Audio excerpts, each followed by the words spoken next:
Mas, em conclusão, o mais importante, o que eu quero aqui dizer é o seguinte, para não haver mal-entendidos, esta propensão típica dos homens para estes lugares, e que às vezes é errada, não são o melhor candidato, é uma longa herança que nós temos. E só quando ganhamos consciência disto é que podemos tentar ultrapassar isto, de uma outra forma. Negar isto é a pior coisa que se pode fazer. Negar isto é a pior coisa que se pode fazer. Pois, aqui também se põe um bocadinho aquela questão que eu acho que vem muito das ciências sociais, que é o construcionismo, estou a falar bem? O construtivismo, o construcionismo. Ou seja, o nature versus nurture. Ou seja, exato. até que ponto é que isto vem comigo desde que eu nasci e que é algo que biologicamente e evolutivamente fez sentido ser desta forma, ou se foi algo que eu adquiri durante a minha vida por algo que me foi inculcado desde miúdo. Mas a questão é que, nesta perspectiva, essa dicotomia está errada. Não há o inato e o adquirido. Nessa perspectiva, em termos absolutos, está errada, porque ela entretece. Estão interligadas as duas. A nossa natureza é cultural. A nossa natureza é adquirir. Nós somos aquilo que um grande biólogo dizia, o Maynard dizia assim, nós somos um sistema aberto. Quer dizer, nós nascemos com uma abertura. E essa abertura permite-nos adquirir através da dependência dos outros. Nós somos uma espécie altericial que demora muito tempo a ganhar autonomia, cada ser humano. Nós, através dessa abertura, recebemos a cultura. A cultura é como o código. É o código que permite depois o resto se desenvolva. E, portanto, se não tivermos essa componente adquirida, a componente natural só não faz nada. Ok? É desta interação é que tem um resultado. Porque a componente genética, no caso, por exemplo, um indivíduo pode ter genes para ser gordo e outro indivíduo tem genes para ser magro. Mas o indivíduo com genes para ser gordo pode ser mais magro que o indivíduo que tem genes para ser magro. Depende do ambiente. Esta interação, desta evolução, ou coevolução gene-cultura, que eu simpatizo com esta ideia, não é? Que integra as coisas através de uma abordagem global, que tem em conta a componente biológica e genética e a componente cultural também. As duas ligadas e não separadas. E essa separação tem sido uma fonte de erro, na minha opinião. Há alguma estimativa no comportamento humano de certas... Pronto, isto agora obviamente que é uma pergunta muito, muito generalista, mas há alguma estimativa do quanto ou da proporção que é o nature e o nurture? Em determinados não sei responder isso. Contextos? Deve ser muito, muito difícil. Não sei, haverá situações, obviamente, que a genética tem mais influência, não é? Isso sabe-se através de estudos com os gêmeos separados. Há situações em que, de facto, o ambiente terá mais influência, não é? Portanto, há situações em que as duas em igualdade. Portanto, mas dizer exatamente números, não tenho números científicos para te dar sobre isto. Mas estás a dar aqui uma perspectiva muito otimista também, porque não há nada pior do que alguém, e existem mil e uma coisas que nós poderíamos dizer assim, está na minha natureza e pronto. Portanto, estás a dar aqui uma perspectiva bastante otimista, que é, de facto, tudo pode ser mutável. Deixa-me dizer-te assim, talvez responda melhor assim. Estando no ambiente certo. O cérebro, a evolução deu-nos um cérebro, mas não nos disse o que é que devemos pensar. Certo? Okay. Deu-nos pernas, mas não nos disse para onde é que devemos caminhar. Muito isso é uma decisão vossa. Nossa, neste caso, não é? Ou seja, foi como se a natureza dissesse, isso é uma decisão agora vossa, não é? O pensar e para onde ir. Desemmerdem-se. Exatamente, agora desemmerdem-se. E eu acho que está ao nosso alcance isso, mas isso aumenta na medida em que nós ganhamos consciência do que é que nos caracteriza. Havia um indivíduo, um filósofo russo, que dizia que o homem fica melhor se lhe mostrarmos como ele é. Só pedir, traz o microfone contigo. Não estou habituado a isto. Pois, não faz mal, tranquilo. Eu estava-te a dizer que o homem fica melhor? O homem ficará melhor quando lhe mostrarmos como ele é. Ok. E não como nós gostaríamos de ser, não é? Como é que de facto funciona a nossa natureza, não é? Ou seja, uma perspectiva no bullshit é sempre muito melhor. Uma perspectiva, não percebi. No bullshit, tipo, uma perspectiva sim. de, vamos falar das coisas como elas são. Exatamente. Tentar entender. É aquilo que é a nossa característica. Por exemplo, porque se tu para que adorar a pílula, não é? Se tu perceberes, digamos que uma espécie, como se o sistema operatório, tens mais hipótese de criar boas programações com esse sistema operatório, não é? Há questões que de facto não vale a pena estarmos a encobrir ou a disfarçar, só se não quisermos ver, não é?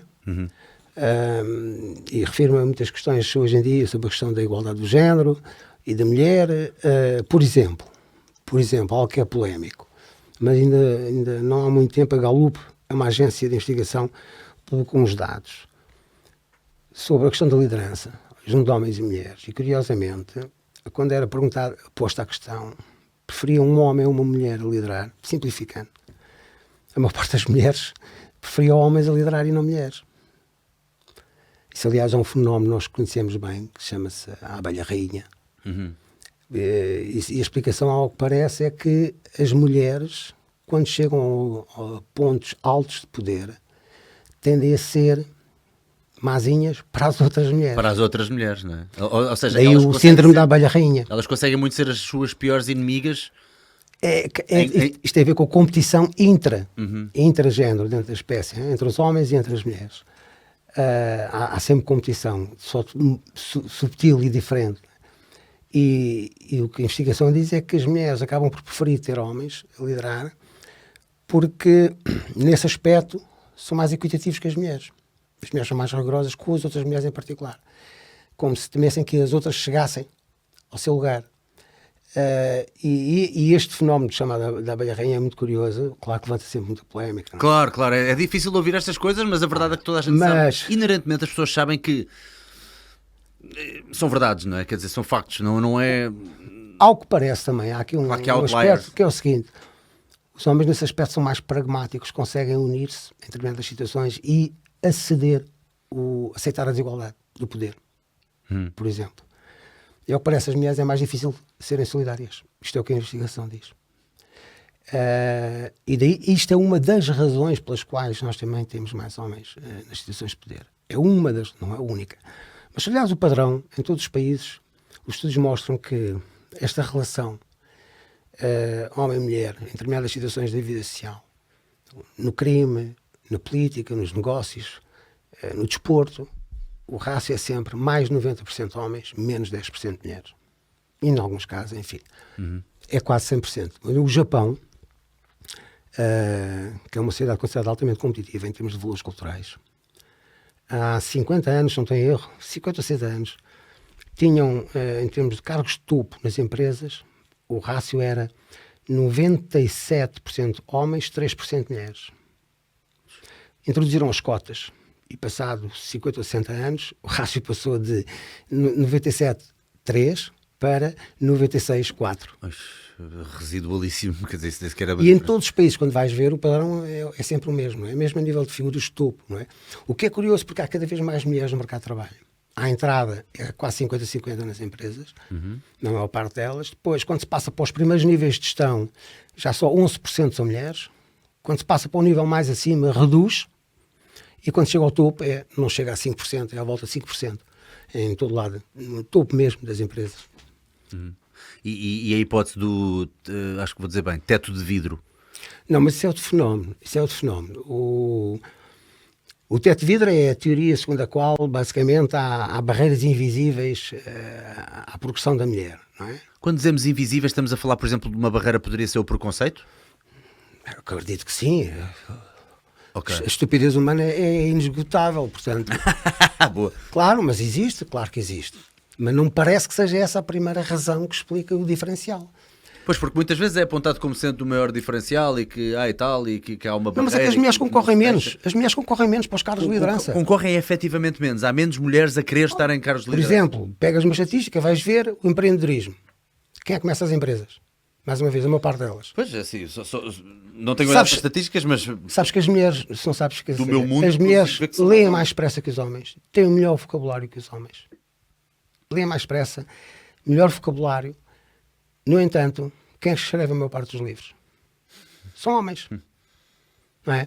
São formas de estar diferentes, estratégias reprodutivas diferentes que já vêm de longe.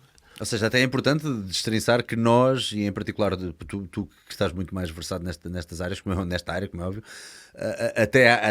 até crees que faz muita falta mais mulheres em cargos de liderança. Sim, não tenho qualquer dúvida disso. Porque a incompetência de muitos líderes particularmente mundiais, na política. Particularmente na política. Eu não tenho qualquer dúvida disso. É quase trágico que este quadro assim esteja Então, outro dia, Equilibrado.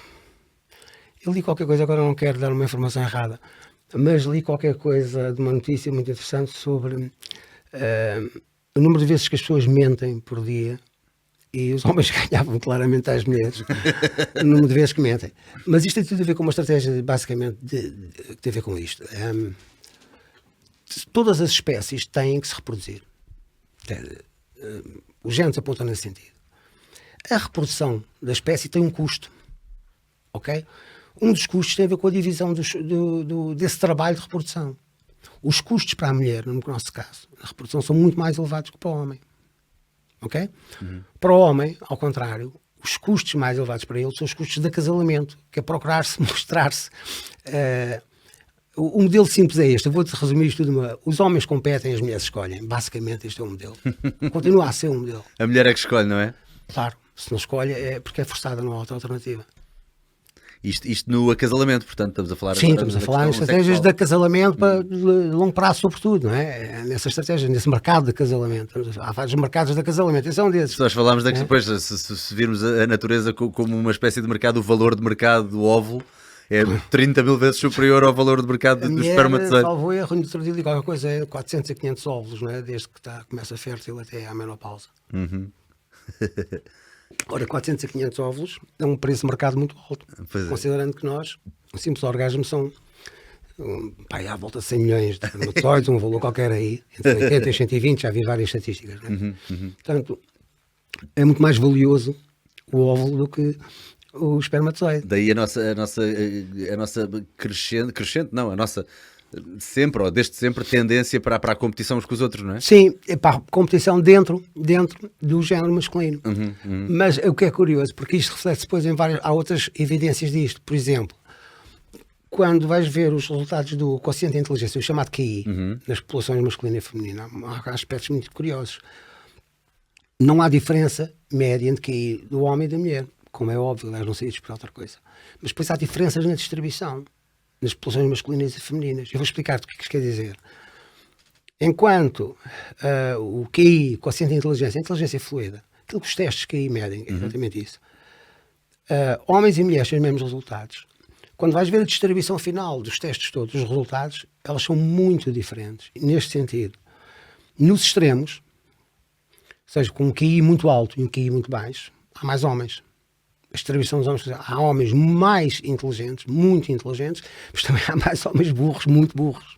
Porquê é que será? Porquê é que Ok? será que os homens estão mais nos extremos? Tem a ver com a competição. Com essa Com a questão da competição.